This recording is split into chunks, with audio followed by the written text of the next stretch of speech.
नमस्कार, consumer skiing में आपका स्वागत है। मैं हूं अनिल राणा। जिस दुनिया में हम एंट्री कर रहे हैं उस दुनिया के तौर तरीके अभी तक हमने सीखे नहीं हैं और यही वजह है कि उस वर्चुअल दुनिया में हम बार बार लूट रहे हैं, बार बार हमारी चोरी हो रही है। जी हाँ, एक बार फिर से हमारी निजी जानकारियों की चोरी हो गई है।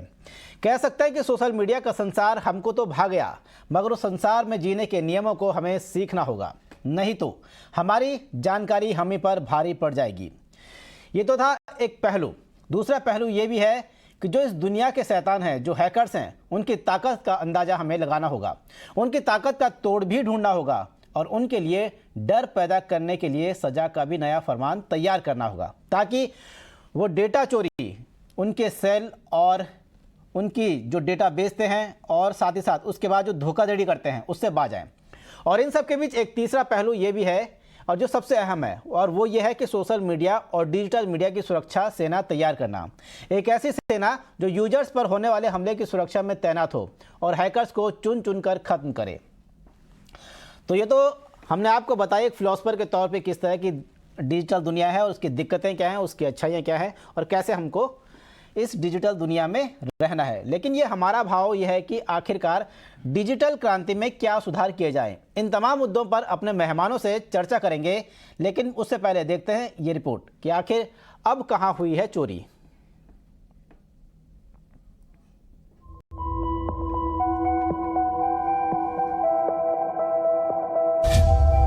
ट्विटर यूजर्स के लिए बड़ी खबर। फिर से हो गई है ट्विटर में चोरी। अब की बार ट्विटर में ईमेल एड्रेस पर सेंध मारी। एक झटके में 20 करोड़ मेल एड्रेस चोरी। जी हां, एक बार फिर से ट्विटर ने यूजर्स की धड़कनें बढ़ा दी हैं। इजराइल की cyber security company Hudson rock के मुताबिक इस बार 20 करोड़ लोगों के ईमेल एड्रेस चोरी हुए हैं। इससे पहले हडसन रॉक ने पिछले हफ्ते कहा था कि आयरलैंड के एक हैकर्स के पास 40 करोड़ ट्विटर यूजर्स के ईमेल एड्रेस और फोन नंबर हैं। जिन लोगों का डेटा हैक हुआ था उनमें बॉलीवुड एक्टर सलमान खान, गूगल के सीईओ सुंदर पिचाई और पूर्व अमेरिकी राष्ट्रपति डोनाल्ड ट्रंप जैसे कई हाई प्रोफाइल लोगों के अकाउंट्स भी हैं। इस डेटा ब्रीच से हैकिंग, टारगेट फिशिंग और डॉक्सिंग को बढ़ावा मिल सकता है। फिलहाल मामले पर ट्विटर ने चुप्पी साधी हुई है, जबकि इससे पहले भी कई ऐसे डेटा ब्रीच हो चुके हैं जिससे कंपनी हमेशा छोटे मोटे सिक्योरिटी इशू कहकर रफा दफा कर देती है। इससे पहले व्हाट्सएप डेटा चोरी की सनसनीखेज खबर भी आई थी, जब दुनिया के 84 देशों के 500 मिलियन यानी कि 50 करोड़ से ज्यादा व्हाट्सएप यूजर्स का डेटा चोरी हो गया था। और इस डेटा चोरी में भारत के भी 61 लाख से ज्यादा व्हाट्सएप यूजर्स थे और हैकर्स उस डेटा की ऑनलाइन बिक्री कर रहे थे। वहीं all India institute of medical sciences में भी साइबर हमला हो चुका है और एम्स के सर्वर को हैक करने के बाद साइबर चोरों ने करीब 4 करोड़ मरीजों का डेटा साफ कर दिया था। इस तरह की भी खबर थी। ईपीएफओ पर भी साइबर हमला हो चुका है। प्रोविडेंट फंड के 28 करोड़ से ज्यादा खाता धारकों के अकाउंट की जानकारी लीक हुई, जिनमें यूएएन नंबर, नाम, वैवाहिक स्थिति, आधार कार्ड की पूरी डिटेल, लिंक और बैंक अकाउंट की पूरी जानकारी शामिल थी। केंद्र सरकार के मुताबिक देश में 2019 से जून 2022 तक 36,29,000 साइबर सुरक्षा की घटनाएं ट्रैक की गई हैं। 2019 में लगभग 4 लाख, 2020 में 12 लाख, 2021 में 14 लाख और 2022 में जून तक करीब 7 लाख साइबर सुरक्षा की घटनाएं ट्रैक की गई। बहरहाल डाटा लीक की लूट में अधिकतर लोग लूट गए हैं, मगर वो इस खबर से बेखबर हैं और इस गलफत में जी रहे हैं कि उनके घर में ताला लगा है, मगर डेटा के बाजार में उनके सामानों की बोली लग रही है। ET Now स्वदेश।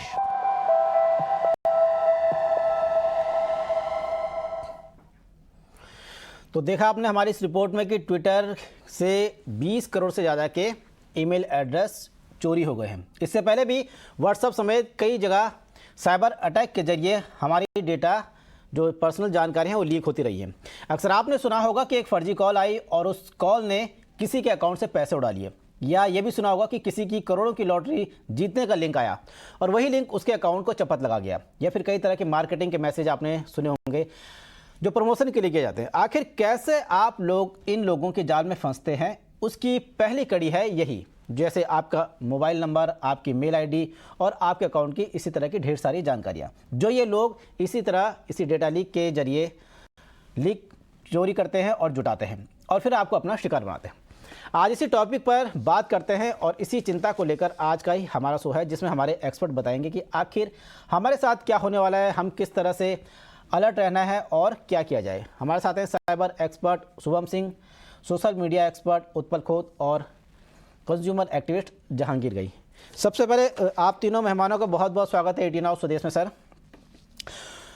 शुभम सर, ये तो रोज़ की बात हो गई है कि आज यहाँ का डेटा चोरी हो गया, आज वहाँ का डेटा चोरी हो गया, लगातार रोज़ डेटा चोरी होने की खबर आ रही है।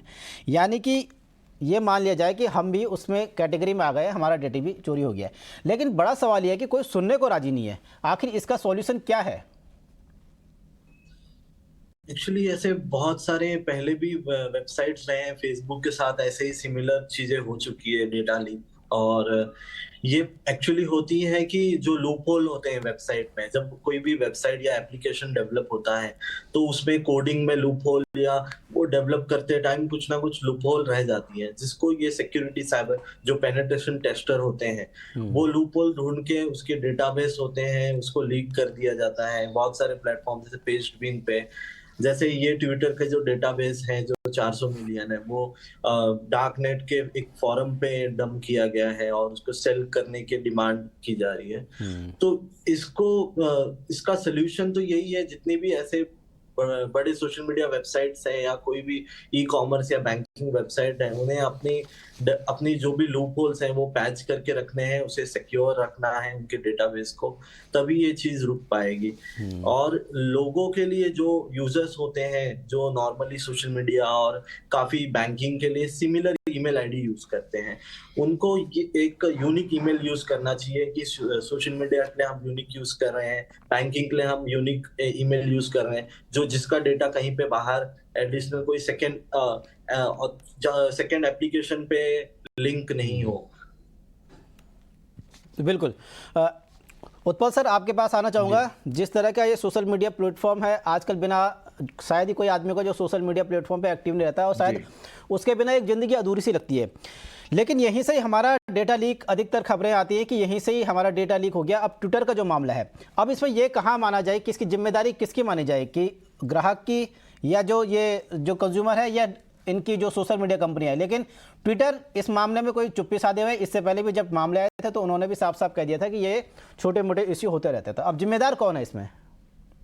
नहीं, कायदे से देखा जाए तो इसकी जिम्मेदारी होती तो ट्विटर की है, बिकॉज प्लेटफॉर्म उनका है। लेकिन इलॉन मस्क के आने के पहले भी अगर हमने देखा है तो ट्विटर ने कभी भी इसकी जिम्मेदारी नहीं ली। हमेशा अरे छोटा मोटा हैक हुआ है, छोटा मोटा ब्रीच हुआ है कह के उसको टाल दिया। इसके ऊपर करेक्टिव एक्शन इन्होंने कभी नहीं लिया है, जो बहुत पहले किया जाना चाहिए था। बिकॉज जब आपको पता चलता है कि कोई लूप होल है जिस वजह से हैक हो रहा है डेटा और रेगुलर इंटरवल्स में हैक हो रहा है, तो इसके ऊपर काम होना चाहिए। तो ना पहली वाली मैनेजमेंट ने इस पे ध्यान दिया, ना अभी कोई इसके ऊपर ध्यान दे रहा है। As far as consumer is concern, तो हम यही कह सकते हैं कि अपनी सुरक्षा अपने हाथ। जितने भी यूजर्स है उनका काम यही रहेगा कि जैसे अभी शुभम भाई ने बताया कि आप अलग अलग ईमेल आईडी रखें और उसका पासवर्ड रेगुलरली चेंज करते रहे। मतलब अपने एंड से जितना हम कोशिश करें अपना डेटा बचाने की, कोई थर्ड पार्टी ऐप यूज मत करिए, किसी और के मोबाइल से या पीसी से लॉगिन मत करिए, अपने 1 या 2 फिक्स डिवाइस है वही रखिए, वहीं से लॉगिन करके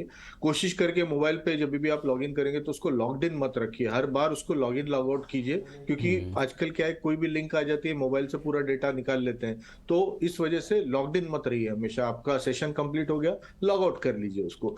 तो ये बेसिक चीजें जो अगर हम फॉलो करेंगे एज यूजर तो हम कोशिश कर सकते हैं कि खुद का बचाव कर सके। बाकी जिम्मेदारी ये पूरी तरीके से ट्विटर की है, गलती ट्विटर की है, इन्होंने इसको टेक केयर करना चाहिए। बिल्कुल। जहांगीर सर, अभी कुछ दिन पहले हमने खबर दिखाई थी कि व्हाट्सएप से 50 करोड़, दुनिया के 84 देशों में 50 करोड़ जो लोगों का डेटा चोरी हो गया। इससे पहले ट्विटर में 40 करोड़ की डेटा चोरी हुई थी। अब यहाँ 20 करोड़ फिर से मामला आ गया है। क्या ये मान लिया जाए कि अब हमारे जो डेटा की चोरी है, हमारे यहाँ चोरी हो चुकी है और हमें पता नहीं है? क्या अब स्थिति में माना जाए? क्योंकि लगभग एक सरकारी रिपोर्ट थी, उसके अनुसार 3 साल में 36 लाख बार साइबर अटैक हमारे वेबसाइट पर हो चुके हैं। तो अब ये कहीं ना कहीं हमें स्वीकार कर लेना चाहिए कि हमारा डेटा चोरी हो चुका है। देखिए, अभी जो एंटीवायरस प्रोग्रामर्स है वो क्यों है, एंटीवायरस क्यों लगाते हैं कंप्यूटर में, ये एक कंपटीशन जैसा है। चोरी करने वाले वायरसेस मैलावेयर बेचते हैं, एंटीवायरस डेवलपर्स उनको टारगेट करने के लिए एथिकल हैकर्स है वो सॉफ्टवेयर डेवलप करते हैं कि आपको प्रोटेक्ट करने के लिए। अभी ये अप एंड डाउन साइकिल रहता है, कभी एंटीवायरस प्रोटेक्शन आपको देता है, कभी हैकर्स है वो एंटीवायरस को बाईपास करके वो चोरी करते हैं डेटा। अभी ये एक जनरल समस्या है। अभी आप सोचिए, पुलिस है तो क्या चोरी नहीं होती है? चोरी होती है। तो ये एक सिस्टमिक प्रॉब्लम है। एज अ कंज्यूमर आपको आपकी सुरक्षा देखना है। अब अगर जो आप ईमेल यूज करते हैं, तो जो बैंकिंग सिस्टम में आप ईमेल यूज करते हैं वो आप अलग ही रखिए।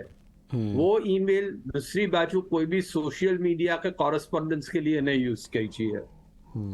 सेकेंडली, आपका मोबाइल होगा तो आप प्रेफरेबली अफोर्ड कर सकेंगे। मोस्टली जो सोशल मीडिया वेबसाइट्स पे एक्टिव है वो अपर स्ट्रेटा ऑफ सोसाइटी के हैं। अगर आप एक मोबाइल रखेंगे बैंकिंग के लिए और दूसरा रखेंगे फॉर सोशल एक्टिविटीज, तो आपका डेटा चोरी नहीं होगा। थर्डली, आपका हाथ में आप कितना अपना पर्सनल डेटा अपलोड करेंगे। एक और भी बात है, सोशल मीडिया छोड़ दीजिए, कितनी बार आप फिजिकल एप्लीकेशन करते हैं बैंक को कि कोई अथॉरिटी को, तो उसमें एक क्वेश्चन रहता है, ऑटोमेटिकली टिक मार्क आ जाता है, I allow third parties to use my data for marketing purposes, I allow affiliates to use my data. अभी वो अफिलिएट्स कौन है, उनका एजेंट्स क्या करते हैं, इसी तरह भी डेटा लीक होता है। तो आई विल से कि जो एज एन अवेयर कंज्यूमर आपको आपकी सुरक्षा करना है, आप दूसरे पे भरोसा नहीं कीजिए। ट्विटर डेफिनेटली रिस्पॉन्सिबल है, लेकिन आप ऐसे नहीं बोल सकते हैं कि मेरा ताला तोड़ के चोरी किया तो पुलिस रिस्पॉन्सिबल है उसके लिए। बिल्कुल। सोहम सर, अब मान लिया जैसे हमारा मेल एड्रेस चोरी हो गया है, तो इसका मिसयूज या यूज जो जिन्होंने चोरी किया वो किस तरह से कर सकते हैं? बेसिकली जो बैंकिंग फ्रॉड्स होते हैं इसमें आपको मेल आएगा कि आप प्रेटेंड करके कि ये बैंक से मेल है, जैसे कि 400 मिलियन ईमेल लीक हुए हैं, उनके यूजर नेम लीक हुए हैं। तो उसमें मोस्टली जो स्कैम होता है वो होता है फिशिंग का। फिशिंग हो गए या फिर कोई रैंसमवेयर हो गए, आपको मेल किया जाएगा, बल्क में मेल सेंड किया जाएगा इन ईमेल पे, और उस पे अटैचमेंट फाइल्स या फिर किसी सोशल मीडिया के नाम से या किसी बैंकिंग कंपनी के नाम से मेल किया जाएगा काफी यूजर्स को। और इफ वो अटैचमेंट को ओपन कर देंगे या फिर वो उस लिंक पे क्लिक कर देंगे, फिर वो रिडायरेक्ट होंगे किसी जिस भी जैसे फेसबुक के नाम से उन्होंने मेल किया है तो फेसबुक के फिशिंग साइट पे पहुंच जाएंगे। और बहुत यूजर्स को ऐसे मेल आते हैं कि आप अपना पासवर्ड रीसेट कर दीजिए, नहीं तो आपका अकाउंट डिसेबल हो जाएगा, या फिर आपके फॉलोअर्स गेन करने हैं, आपको ट्विटर फॉलोअर्स और काफी ग्रो करने हैं, तो आप इस पोर्टल के थ्रू आप गेन कर सकते हो, आप इस पे लॉग इन करिए। तो ऐसे बहुत सारे थर्ड पार्टी एप्लीकेशन के थ्रू भी हैक होते हैं, और बहुत सारे ऐसे सोशल मीडिया बैंकिंग के नाम से भी मेल आएंगे। बट आपको वेरीफाई करना है कि ये जो भी साइट पे आप विजिट कर रहे हो वो ऑथेंटिक है या नहीं है। जब भी आप अपने क्रेडेंशियल शेयर कर रहे हो किसी और पोर्टल पे या कहीं पे लॉग इन कर रहे हो, तो आप क्रॉस चेक करिए कि वो वेरीफाई करके कि ये सेम ऑफिशियल वेबसाइट है या फिर कोई सस्पिशियस कोई दूसरी सेकेंडरी वेबसाइट है, वेब पोर्टल है। बिल्कुल। सोम, सर इसमें एक चीज़ और समझना चाहूँगा कि कई लोग होते हैं जिनसे बातचीत होती है, वो कहते हैं कि अरे मेरी ज़िंदगी तो खुली किताब है, या मेरा जो है कोरा कागज़ है, जिसको जो चुराना है चुरा ले। उनकी डेटा चोरी हो गई, अब क्या उनको भी इसी तरह के फ्रॉड या इसी तरह में आज के झांसे में फंसाया जा सकता है, जिस दम पे वो कहते हैं कि जो करना है कर ले, हमारा कुछ नहीं बिगड़ने वाला?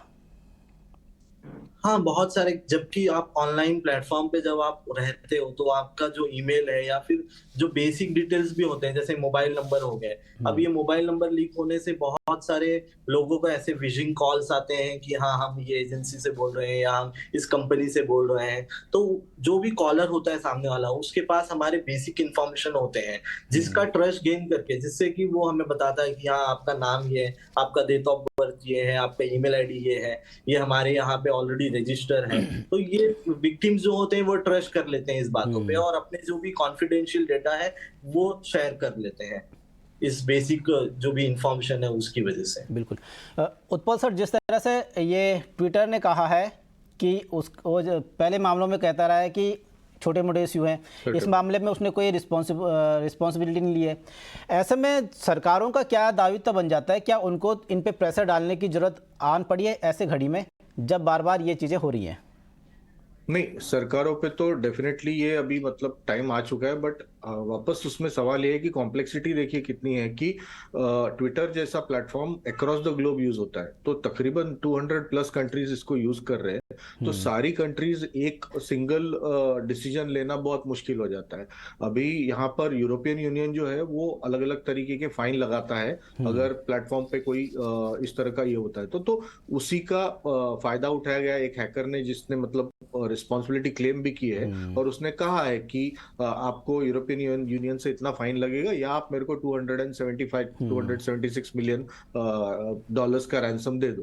तो कहने का मतलब ये है कि पर्टिकुलर एक कॉन्टिनेंट है, वहां से इसके ऊपर प्रेशर आ सकता है, बट सारी कंट्रीज सेम प्लेटफॉर्म पे आके डिसाइड करे कि हम इस तरह का एक कोई रेस्ट्रिक्शन लगा देंगे इस प्लेटफॉर्म पे, ये होना थोड़ा सा मुश्किल लग रहा है मेरे को। तो इस वजह से प्लेटफॉर्म को भी पता है कि सब कंट्रीज से रेस्ट्रिक्शन आएगा नहीं, तो हो सकता है कि इंडिया उसको बैन कर दे जैसे हमने टिकटॉक को करा था। तो 1, 2, 5, 10 कंट्रीज बैन करेंगी, पूरी 200 कंट्रीज 200 प्लस कंट्रीज नहीं करेंगी। और अगर ऐसा डिसीजन कभी लिया जाता है तो डेफिनेटली ट्विटर को काम करना ही पड़ेगा ऑन वॉर फुटिंग की, मतलब ओवरनाइट इसको हैक को रोकने के लिए पूरे एल्गोरिथम्स को चेंज किया जाए, इसके ऊपर काम किया जाए। और ये पॉसिबल है करना, मतलब आप इसको रोकने की कोशिश, आप अपने प्लेटफॉर्म को बेहतर डेफिनेटली बना सकते हो, जिसके ऊपर अभी ट्विटर काम नहीं कर रहा है। बाकी सारे प्लेटफॉर्म्स ने अपनी सिक्योरिटी टाइट कर रखी है, ट्विटर ने नहीं किया हुआ है और उस वजह से हमेशा दिक्कत होती रहती है।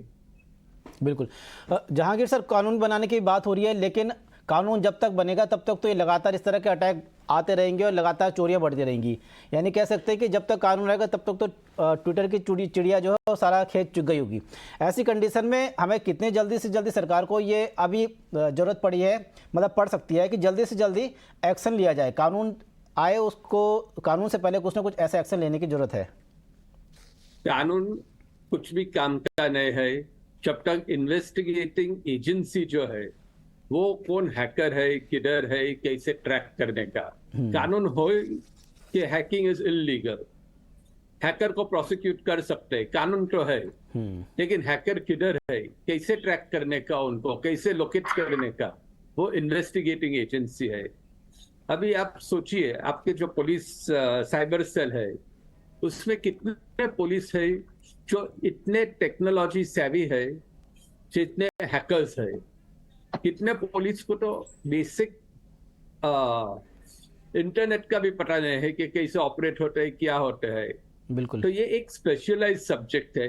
आप अगर आज एक पुलिस ऑफिसर कितना भी अच्छा होगा वो फील्ड में, फील्ड डिटेक्शन में, उनको साइबर क्राइम में भेज देंगे, वो उनका स्पेशलिटी नहीं है, वो कैसा इन्वेस्टिगेट करेगा? तो इसके लिए एक स्पेशल डेडिकेटेड टेक्नोलॉजिकली सेवी कॉम्पिटेंट टास्क फोर्स टोटली अलग से नहीं बनाएंगे तब तक ट्रैक करने का डिफिकल्ट होगा। सेकेंडली, आप ट्रैक करेंगे तो कितनी दफे वीपीएन से वो अपना आइडेंटिटी कैमोफ्लेज करते हैं, तो एग्जैक्टली किधर है वो, उधर वो आईपी से कौन यूज करता था, वो आईपी कॉमन एड्रेस है जैसे आपने एयरपोर्ट से किया कि फ्री वाईफाई से किया है, किधर से एक्सेस किया है, तो बोलने का इजी है, लेकिन एक्चुअल इम्प्लीमेंटेशन कानून तो बाद में आता है जब भी आप डिटेक्ट करेंगे कौन गिल्टी है और उनको क्या सजा देने की। लेकिन पहले ट्रैकिंग सबसे इम्पोर्टेंट महत्व का है, तो वो करने के लिए इट इज एक अप एंड डाउन जैसा है कि कौन ज्यादा इंटेलिजेंट है, ये एल्गोरिथम बनाने वाले के हैकर्स। बिल्कुल। शुभम सर, जो जहांगीर सर ने सवाल उठाया, काफ़ी महत्वपूर्ण सवाल उठाया है कि जो हमारी पुलिसिंग है उनको इतने एक्सपर्ट नहीं है, और जो हमारी जो पब्लिक भी है वो भी इतना एक्सपर्ट नहीं है। बस उनको सोशल मीडिया में आना होता है तो आ जाते हैं, इतना ही आता है, और ऑन ऑफ और लॉग इन और लॉग आउट के अलावा उनको शायद ज़्यादा चीज़ें नहीं पता। ऐसे में आपको क्या लगता है कहाँ अंत दिखता है इस डेटा चोरी का जो पूरा खेल चल रहा है?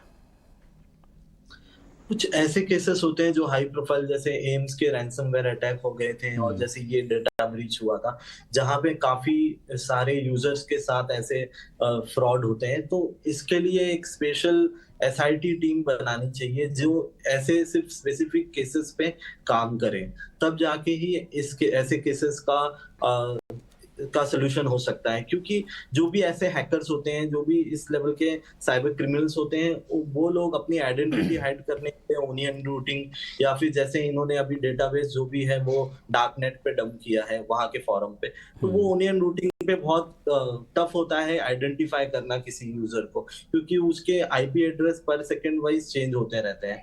तो वो यूजर्स और बहुत सारे कंपनीज हैं जो वीपीएन कंपनीज हैं, उसका यूज करके अपनी आइडेंटिटी हाइड करते हैं हैकर्स। तो वो कंपनीज प्रोवाइड नहीं करती हैं डेटा इंडियन गवर्नमेंट को, क्योंकि ये बाहर की कंपनीज होती हैं और वो पेड बाय करके सॉफ्टवेयर्स वो यूज करते हैं। तो ये बहुत बड़ा टास्क होता है कि जब तक आपके जो भी प्रोवाइडर है, जो भी डिटेल नोडल है, वहां से डिटेल नहीं आ रही है, तो आप नेक्स्ट स्टेप नहीं ले पाते इन्वेस्टिगेशन का। अच्छा, इसमें एक चीज़ और समझना चाहेंगे, क्या डार्क वेब वाकई में इतना बड़ा रॉकेट साइंस है कि अगर पूरी दुनिया एकजुट हो तो भी इस जो डार्क वेब को उसको ख़त्म ना किया जाए? क्या वाकई में इतना खतरनाक खेल जाल है ये? जी हाँ, ये बहुत ही बड़ा नेटवर्क है, हम सोच नहीं सकते। जैसे एक हमारा प्लेटफॉर्म है गूगल सर्च इंजन, उस पे इतने सारे यूजर्स डेली यूजिंग करते हैं, बट डार्क नेट जो प्लेटफॉर्म है उसको प्रॉपरली ट्रेस करना और डिटेल्स निकालना वो बहुत ही टफ है, क्योंकि उसका प्रोसेस ही, उसका जो भी प्रोसेस है और जितने भी ब्लैक मार्केट हैं सब वो डिटेक्ट होना इस लाइक रैपिड पॉसिबल है, क्योंकि उसके नेटवर्क ही इतने बड़े हैं और ऑल ओवर वर्ल्ड वाइड उसके यूजर्स हैं यूज करने वाले। पर ये ओनियन रूटिंग जो टॉर नेटवर्क है उसकी वजह से उसे बाईपास करना और उसके रियल आइडेंटिटी कौन है वो ट्रेस करना काफी डिफिकल्ट होता है। बिल्कुल। उत्पल सर, अब आपसे आखिरी सवाल है, ये आपसे लेना चाहूँगा कि जिस तरह से व्हाट्सएप में चोरी हुई, फेसबुक में भी डेटा चोरी हुई, ट्विटर में भी चोरी हुई लगातार, और किसी ने कोई एक्शन नहीं लिया, अगर आप माना किसी इन्हीं सोशल मीडिया प्लेटफॉर्म के हेड होते तो आप किस तरह का एक्शन लेते? मुश्किल सवाल है, बिकॉज ये हो चुका है मेरे साथ, एक बार हो चुका है, मेरे ब्लॉग पे एक बार हो चुका है। बट लकीली ऐसा था कि जो मेरा मेन सर्वर जहां से वेबसाइट होस्ट हो रही थी वहां पे जाके मुझे रीसेट करना पड़ा, तो मेरा कुछ दिनों का डेटा डिलीट हो गया और मेरे को एक बैकडेटेड वर्जन जो होता है, बिकॉज इनका बैकअप लिया जाता है, तो स्पेशली ब्लॉग के ऊपर, वेबसाइट के ऊपर मेरे को तकरीबन 15 दिन पहले का जाके रीसेट करना पड़ा। तो 15 दिन पहले तक के मेरे जितने भी ब्लॉग्स थे वो सारे आए, और पिछले 15 दिनों में जो मैंने ब्लॉग पोस्ट लिखी थी वो सारी उड़ गई, क्योंकि उसने हैकर ने उसको हैक करके बिटकॉइन की डिमांड करी थी और वो उसने हैक कर लिया था। तो मेरे पास बैकअप होने की वजह से मैं बच गया।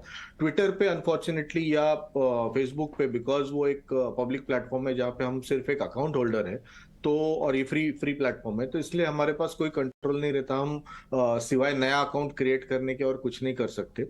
और ये देखिए क्या होता है ना कि आज से 25-30 साल पहले टेक्नोलॉजी नहीं थी, हम खुश थे। अब जब टेक्नोलॉजी इवॉल्व हुई है, हमको बहुत से बेनिफिट्स मिले हैं, हम कहीं ट्रैवल कर रहे हैं तब भी हम किसी से बात कर सकते हैं, तो इसका जैसे बेनिफिट होता है वैसे नुकसान भी होगा ही। तो ये नुकसान वाली बात है, इसके लिए मतलब सब कुछ अच्छा नहीं हो सकता, थोड़ा बुरा भी आएगा अच्छे के साथ, और इसके साथ हमको खुद को ही कोप अप करना है। जैसे मैंने कहा कि जीमेल फ्री है, तो आप 5-6 अकाउंट बना के रखें। ट्विटर के लिए अलग से जीमेल यूज करूंगा, मेरे बैंकिंग के लिए अलग से यूज करूंगा, फेसबुक के लिए अलग से यूज करूंगा, और मैं किसी को मिक्सअप नहीं करूंगा। तो अगर बाय द वे कुछ हैक हो भी गया, जैसे कि मेरा ट्विटर अकाउंट हैक हो गया, तो उस वजह से मेरे को और कोई जगह पे दिक्कत नहीं आएगी, अकाउंट बंद कर दूंगा, मैं नया ट्विटर अकाउंट खोल दूंगा, I am okay with that. लेकिन उसी जीमेल अकाउंट में कनेक्टेड मेरा फोन नंबर है, मेरे बैंकिंग डिटेल्स है, मेरे फेसबुक के डिटेल्स है, तो सब लीक आउट हो गया। बिल्कुल, तो रोकने की कोशिश मैं कर सकता हूं, इसको रोक नहीं सकता। बिल्कुल। शुभम सर, उत्पल सर और जहांगीर सर, हम पे वक्त इतना ही था। आप लोगों ने अपनी इंपॉर्टेंट राय रखी और समझाया कि लोगों को क्या करना चाहिए ताकि वो अपने साथ इस तरह की डेटा चोरी होने पर या उससे बचा जा सके, अगर हो गई है तो उसके बाद कैसे बचना है। फिलहाल आप सभी महानुभावों का, मेहमानों का बहुत बहुत धन्यवाद हमारे कार्यक्रम में जुड़ने के लिए। मुझे दीजिए इजाज़त, नमस्कार।